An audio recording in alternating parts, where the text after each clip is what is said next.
Olá, querido colega, que alegria estar aqui contigo para conversar um pouco sobre as práticas de identificação corporativa.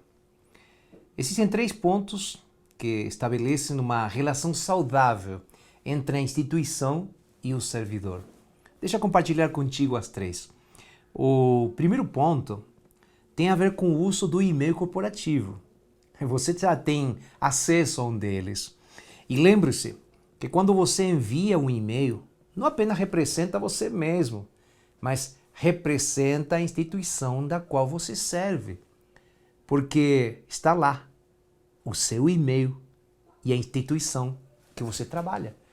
Portanto, quando você fala com alguém por e-mail, lembre-se que não é apenas a sua impressão que está sendo passada, mas também a impressão da instituição que você serve e que as outras pessoas farão a leitura daquilo que você escreveu. Há de se lembrar também que o e-mail corporativo é propriedade da instituição que você trabalha. E isso dá a ela o direito de acessar o conteúdo. E sabe que? Isso é uma prática completamente legal. Vamos para o segundo ponto? Sabe, o departamento de estratégias digitais da instituição que você serve pode lhe orientar em relação ao uso das marcas em nome da igreja quando pensamos em redes sociais, por exemplo. Não é qualquer pessoa que pode falar em nome da igreja abrindo um perfil ou uma página nas redes sociais. Há também de se lembrar que quando você abre um perfil numa rede social, e você se identifica como adventista do sétimo dia e faz uma associação com a igreja adventista, por ser um servidor da instituição, você passa a falar em nome da igreja. Me permite um conselho? Cuidado. Cuidado com aquilo que você posta. Cuidado com aquilo que você compartilha. A essência do DNA da igreja adventista do sétimo dia deve ser vista nas suas postagens. Claro, meu amigo, isso não significa que qualquer cerceamento da sua liberdade de expressão, mas é um cuidado com aquilo que você compartilha, para que não exista um ruído entre o que a igreja pensa, faz e aquilo que você posta nas suas redes sociais. Eu gosto de dizer, quando eu converso com pastores, com servidores, no seguinte quesito, que nós, quando vamos às redes sociais, nós que somos servidores da igreja, estamos comunicando a bandeira da igreja. Portanto, conselho, não vai para a rede social para falar de futebol ou de campanha política. A nossa bandeira deve ser outra. E quanto mais nós nos protegemos dessas situações, mais estamos protegendo a igreja, a missão da igreja e a instituição como um todo. O terceiro ponto que eu quero destacar, terceiro e último ponto, tem a ver com o seguinte: nós temos que ter muito cuidado com o uso adequado das informações que nós temos.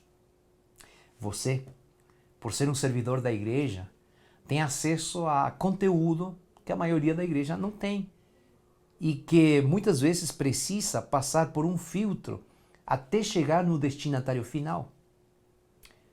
Não há nenhuma omissão de informação, mas como essa informação vai ser trabalhada, que palavras serão usadas, é um cuidado que nós precisamos ter como igreja. E esse trabalho é feito pelos profissionais da comunicação. Um outro detalhe tem a ver com direitos autorais. Nós preservamos os direitos autorais. Cuidado com as imagens, com as fotos, com os textos que não têm as suas devidas referências. Você sabia que isso é uma infração de direitos autorais? E nós cuidamos bastante disso. Outra coisa, tenha coerência entre as doutrinas da igreja, as práticas da igreja e aquilo que você coloca nas suas redes sociais. Vivemos em um tempo em que as fake news se espalham por aí. E o que nós mais gostaríamos é que os nossos servidores, os membros da igreja e todos nós não sejamos disseminadores de falsas notícias, mas que nós com responsabilidade comuniquemos a mensagem de esperança. Nós temos uma responsabilidade muito grande. Então, nós precisamos tomar muito cuidado com isso. Então, meus queridos, nós precisamos sempre compartilhar as coisas que estão nos nossos sites oficiais. Nós precisamos trabalhar de uma forma organizada, seguindo os processos, tanto do conteúdo, como também da publicação do conteúdo. E aqui vai meu conselho. Permita, sempre, que a igreja seja a primeira que se pronuncia através dos canais oficiais. E depois você nos ajuda, dando visibilidade àquilo que a igreja publicou e àquilo que a igreja faz. Sabe, as infrações na comunicação corporativa, ela pode ser entendida como uma violação dos estatutos da igreja. Por isso você deve tomar muito cuidado, porque muitas vezes essa violação pode resultar também em algum tipo de disciplina. Então, querido colega, muito obrigado por tomar em consideração estas orientações, que certamente te ajudarão no teu dia a dia e no cumprimento da nossa missão.